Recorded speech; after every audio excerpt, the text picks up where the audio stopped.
जय जिजाऊ, जय शिवराय आणि मी कल्याणी. तर फ्रेंड्स, आजचा जो व्हिडिओ आहे तो खूप महत्त्वाचा आहे. तुम्ही टायटल आणि थंबनेल तर बघितलंच असेल. तर मला एक कमेंट्स आलेली होती. एक नाही, बऱ्याच कमेंट्स आल्या, माझ्या फेसबुक पेजला पण आल्या आणि मला असं पर्सनली पण सांगितलं जातं की आम्हाला ही तयार ब्लाऊज पॅटर्न दे किंवा तयार ब्लाऊज पॅटर्न कसे वापरायचे. आणि मग याच्यावर मी एकच सांगते सगळ्यांना, आणि तेच या व्हिडिओमध्ये पण तुम्हाला सांगत आहे की तुम्ही जर तयार ब्लाऊज पॅटर्न वापरत असणार तर ते आजच बंद करा. म्हणजे कोणाकडनं रेडीमेड पॅटर्न घ्यायचे आणि त्याच्यावर तुम्ही ब्लाऊज शिवत आहात तर तुम्ही कधी म्हणजे कधीच टेलर बनू शकत नाही. परफेक्टली टेलर, तुम्हाला जर परफेक्ट ब्लाऊज शिवता येत असेल फिनिशिंगमध्ये, मग तुम्हाला कटई शिकायला काय अडचण आहे, कुठे तुम्हाला प्रॉब्लेम येतोय, असं तुम्ही विचार करायला पाहिजे आणि त्याच्यावर तुम्ही थोडासा स्वतः अभ्यास केला पाहिजे असं मला वाटतं. तर मला एक पर्सनली मीनाक्षी कंचनताईंचा कमेंट्स होती की ताई सर्व प्रकारचे ब्लाऊज पॅटर्न मला हवे. आता त्यांना मी जर पॅटर्न दिले किंवा त्यांनी कोणाकडनं पॅटर्न घेतले तर ते साईजनुसारच पॅटर्न मिळतात की जे आपले 34, 36 जी साईज असेल त्या साईजप्रमाणे आपण त्यांना किंवा बाहेरून ते आपण पॅटर्न मागवतील. पण ते पॅटर्न फक्त त्या साईजसाठीच असतील आणि साईज जरी एक असेल पण बाकीचं जे बॉडी पार्ट आहे, म्हणजे जसं की शोल्डर, गळा, मुंड्याची बाजू, दंडघेर जे असतात, जे वेगवेगळे त्याच्यात साईजनुसार काही काही वेगळे वेगळे शरीराच्या ज्यांची जडणघडण असते त्याप्रमाणे त्यांचे मापं बदलत जातात. आणि त्यात तुम्ही रेडीमेड पॅटर्न घेत आहात आणि त्या पॅटर्नवर तुम्ही ब्लाऊज शिवत आहात तर तुमच्या 100% ब्लाऊज चुकतं. ते कसं चुकतं त्याचं मी तुम्हाला पूर्ण इथे सांगत आहे. बघा, जे आपण पॅटर्न घेतो ते साईजनुसार असतं आणि त्याच साईजला चालतं. त्याच्यानंतर आता काहींचं शोल्डर आहे ना 36 साईजमध्ये, बघा तुम्ही 36 साईजमध्ये काहींचं शोल्डर 10चं पण असतं, 11चं पण असतं आणि 12चं पण असतं. तर इथं शोल्डरचा प्रॉब्लेम येतो, गळ्याचा प्रॉब्लेम येतो. काहींचं कसं असतं म्हणजे पुढची साईड म्हणजे फिगर साईड असते ती जास्त असते आणि काहींचं कसं असतं फिगर साईड जी असते ती कमी असते आणि जी आपली बॅक साईड असते, पाठीची बाजू असते ती मोठी असते, पाठ मोठी असते. त्याच्यामुळे काय होतं, जी तुमची जी ब्लाऊज आहे त्याची फिटिंग पण व्यवस्थित बसत नाही, त्याच्यात खूप असे प्रॉब्लेम येतात. आता समजा कोणाचा गळा छोटा आहे, कोणाचा गळा मोठा आहे, पुढचा असो की मागचा. आता गळा जर मागचा मोठा झाला तर तुमचं शोल्डर पडतं. ब्लाऊजमध्ये सगळ्यात मोठा प्रॉब्लेम म्हणजे शोल्डर पडतं. आता हे शोल्डर का पडतंय, कशामुळे पडतंय, जर तुम्ही ब्लाऊज शिवून दिलं तर ते तुम्हाला कळलं पाहिजे. आता तुम्ही बघू शकता हे ब्लाऊज आहे माझं, हे ब्लाऊज माझं बोट नेकचं ब्लाऊज आहे, पण मला हे ब्लाऊज इथे सेल लागतं आणि इथे सेल लागल्यामुळे ते इथे असं गुढी येते. ठीक आहे, म्हणजे ही गोष्ट तुम्हाला कळली पाहिजे. आता समजा की समोरच्याला तुम्ही कस्टमरला ब्लाऊज दिला, आता ते काय सांगतात, नाही आम्हाला कधी काखेमध्ये मुंड्यामध्ये थोडं ब्लाऊज सेल हवं. आता ते ब्लाऊज सेल असलं की मग इथे चून पडते. मग तसं तुम्हाला पण सांगता आलं पाहिजे. जर तुम्ही रेडीमेड पॅटर्न घेऊन ब्लाऊज शिवत असणार तर तुम्हाला या गोष्टी कळणारच नाही. का, तुम्ही रेडीमेड वस्तू वापरतायत, ते पॅटर्न असतात, ते पॅटर्न कसे काढलेत, कोणत्या मापाचे काढले, कुठे कमी जास्त केले हे तुम्हाला कळणार नाही. त्याच्यामुळे तुम्हाला ब्लाऊज शिवायचं असेल तर कटिंग पण शिका. नुसतं ब्लाऊज शिवून उपयोग नाही आहे, त्याच्यासाठी तुम्हाला कटिंग शिकायची. तुम्हाला जो आपला इंच टेप असतो त्याचे मापं लक्षात घ्यायचे, कुठल्या मापाला काय म्हणतायत, किती पॉईंटपर्यंत काय म्हणतायत त्या मापाला, ह्या सगळ्या गोष्टी तुम्हाला कळल्या पाहिजे.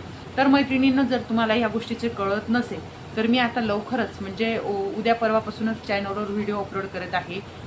पहिले मी कटोरीचे सगळे व्हिडिओ अपलोड करणार आहे सगळ्या साईजमध्ये. त्याच्यानंतर मी तुम्हाला स्टेप बाय स्टेप शोल्डर कमी जास्त करण्याचं आणि शोल्डर उतरत असतील काही इंची त्याच्यावर पण मी लवकरच तो व्हिडिओ पण अपलोड करत आहे.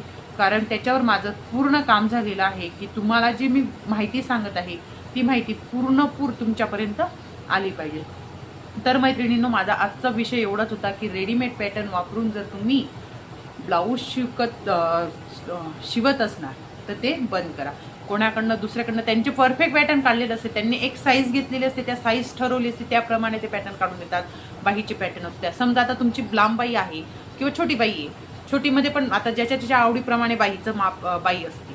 ठीक आहे, आता ती बाई मोठी असू दे, छोटी असू दे, लहान असू दे, मोठी असू दे, ते तुम्हाला त्याचं कळणार नाही. त्यांचा दंडघेर वेगळा असतो, त्यांचं मुंड्याचं माप वेगळं असतं, मग ते असं प्रॉब्लेम होतं. आता बरेचसे असे प्रॉब्लेम आहेत जे मी तुम्हाला आत्ता ह्या व्हिडिओमध्ये सांगू शकत नाही, पण माझे जे आता जे पुढची व्हिडिओ येत आहेत त्याच्यात मी सगळे सोल्युशन सांगणार आहे.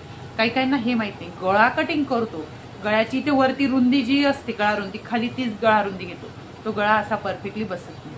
त्याच्यानंतर डीप गळा घ्यायचा आहे, खूप डीप गळा घ्यायचा आहे, छोटा खाली म्हणजे 3 किंवा 2 इंच, म्हणजे 3 इंच 2 इंचचीच आपल्याला खाली बॅक साईडची बॅकपट्टी ठेवायची आणि आपल्याला नॉट पण नाही लावायची. मग कुठे आपल्याला त्याचे बदल करायचे ते पण मी ह्या व्हिडिओमध्ये सांगणार आहे, मी सविस्तर आपल्या व्हिडिओमध्ये सांगणार आहे. आणि मी अधूनमधून लाईव्ह येत असते, ज्याला कोणाला काही प्रॉब्लेम असेल त्यांनी कमेंट्समध्ये पण सांगा. आणि मैत्रिणींनो, शिवण काम करणं हे तुमच्यासाठी खूप मोठी म्हणजे मोठी गोष्ट आहे. तुम्ही जर ब्लाऊज फिनिशिंगमध्ये शिवू शकतात ना, तर तुम्हाला परफेक्टली टेलर बनण्याची गरज आहे. आजपासून रेडीमेड पॅटर्न वापरणं बंद करा आणि एकाच जणाचे फॉर्म्युले वापरत चला. एका दुसऱ्या जणाचे फॉर्म्युले, तिसऱ्याचे फॉर्म्युले असे तुम्ही वापरत जातात, त्याच्यामुळे तुमच्या ब्लाऊजमध्ये प्रॉब्लेम येत जातात. तर मैत्रिणींनो, आजच्या व्हिडिओमध्ये मी एवढंच तुम्हाला सांगू इच्छिते की तुम्ही स्वतःच्या म्हणजे स्वतःचं डोकं वापरायचे तुम्हाला, कारण तुम्ही ज्यावेळेस ब्लाऊज शिवताय त्याच्यात काय कुठे चूक झाली ती तुम्हाला कळली पाहिजे. काही मैत्रिणी अशा आहेत की त्यांना चूक कुठे झाली तेच कळत नाही. त्याच्यासाठी मी तुम्हाला सांगते, पॅटर्न काढायला पहिले शिका, ब्लाऊज कटिंग करायला शिका, ब्लाऊजची मापं कुठे कमी जास्त करायची मापानुसार ते तुम्ही शिका. तुम्हाला समजत नसेल ते माझ्याकडनं जाणून घ्या. आता बघा, शोल्डरचा आपण चार्ट, मी चार्ट पण आहे, तो चार्ट कसा बनवलेला आहे त्या चार्टप्रमाणे मी तुम्ही जर फॉलो केला ना, तो चार्ट पण फॉलो केला ना, तर तरी तुम्ही एक परफेक्ट टेलर बनवू शकता.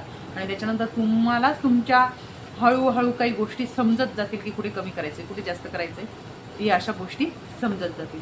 तर मैत्रिणींनो, मी चार्ट जो बनवलेला आहे त्याचा वापर कसा करायचा आहे हे पण पूर्ण व्हिडिओ आपल्या चॅनलवर लवकरच अपलोड करणार आहे. आणि आता सविस्तर तुम्हाला जे प्रॉब्लेम येत असतील, ज्या नवीन ताई शिवत आहे, पॅटर्न वापरून ब्लाऊज शिवत आहे, तर त्यांनी नक्की कमेंट करून मला सांगा त्यांचा काय प्रॉब्लेम.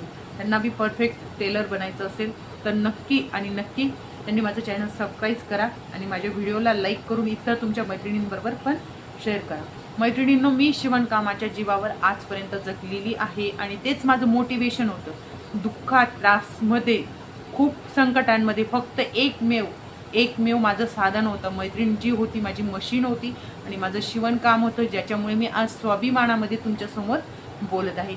काही कारणास्तव मी आता थोडं काम कमी केलेलं आहे, जे मला थोडासा प्रॉब्लेम आहे त्याच्यामुळे मी काम कमी केलं आहे. पण असं नाही कमी केलं आहे, पण आवड कामामधली बदल कमी नाही केला, त्या कामात कमी केले नाही. ज्यावेळेस माझ्याकडे कुठलं ब्लाऊज आलं, म्हणजे जास्त करून नाही घेत, पण असं कोणाचे छान साडीवरचं छान असं ब्लाऊज पीस आलं तर मी नवीन मॉडेल, नवीन ब्लाऊज आहेत त्यांच्यामधलं आलं तर ते ब्लाऊज मी नक्की घेत असते. एकदम परफेक्टली ते ब्लाऊज शिवून देत असते. काही की ते सांगतात आम्हाला प्लीज शिवून द्या, तर शिवते.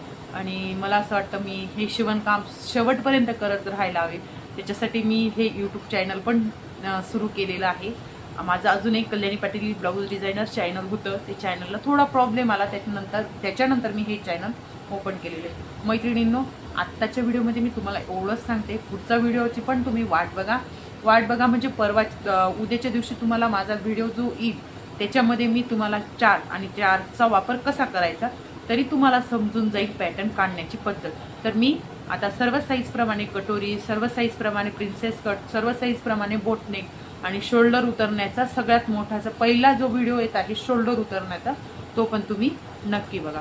तर मैत्रिणींनो, आतापर्यंतच्या ज्या डिझाईन टाकल्यात त्या पण मी सिंपल डिझाईन आहेत, ज्या तुम्ही कमी वेळेमध्ये करू शकतात. जे तुम्हाला अजून नवीन शिवणकाम करत आहेत त्यांच्यासाठी मी ते डिझाईन पण टाकल्यात, त्या पण छान दिसतात. कमी पैशांमध्ये, कमी शिलाईमध्ये तुम्ही त्या डिझाईन करू शकतात आणि तुमचं नाव पण कमवू शकता. तर मैत्रिणींनो, तुमची जाहिरात पण डिझाईनच्या ब्लाऊजवरच होत असते, त्याच्यामुळे तुम्ही डिझाईनचे थोडेफार ब्लाऊज शिवा, नवीन प्रकारचे ब्लाऊज पण शिकण्याची हे करा, प्रयत्न करा. जसे बोटनेक आहे, आता बोटनेक रेडमध्ये आहे. बोटनेक खूप प्रोफेशनल दिसतं. आता तुम्ही बघू शकतात माझं हे बोटनेकचं ब्लाऊज आहे. अगदी प्रोफेशनल असं माझं लुक इथे ह्याच्यावर वाटतं. आणि जर तुम्ही ड्रेस वापरत असणार आणि अचानक तुम्हाला ब्लाऊज वापरायची म्हणजे साडी घालण्याची वेळ आली तर तुम्ही बोटनेक हे ब्लाऊज तुमच्यासाठी परफेक्ट आहे. खूप सिंपल आणि साधं ब्लाऊज बसतं. ड्रेसप्रमाणेच आपण कम्फर्टेबल या ब्लाऊजमध्ये असतो, जसं आपण कटोरीमध्ये राहत नाही. तर नवीन ज्या मुली आहेत त्यांनी लग्न केलं आहे तर त्यांनी बोटनेक हे ब्लाऊजचा वापर करा, म्हणजे त्यांना कम्फर्टेबल असं वाटेल. तर चला मग मैत्रिणींनो, भेटू उद्याच्या व्हिडिओमध्ये. तोपर्यंत बाय बाय, नमस्कार.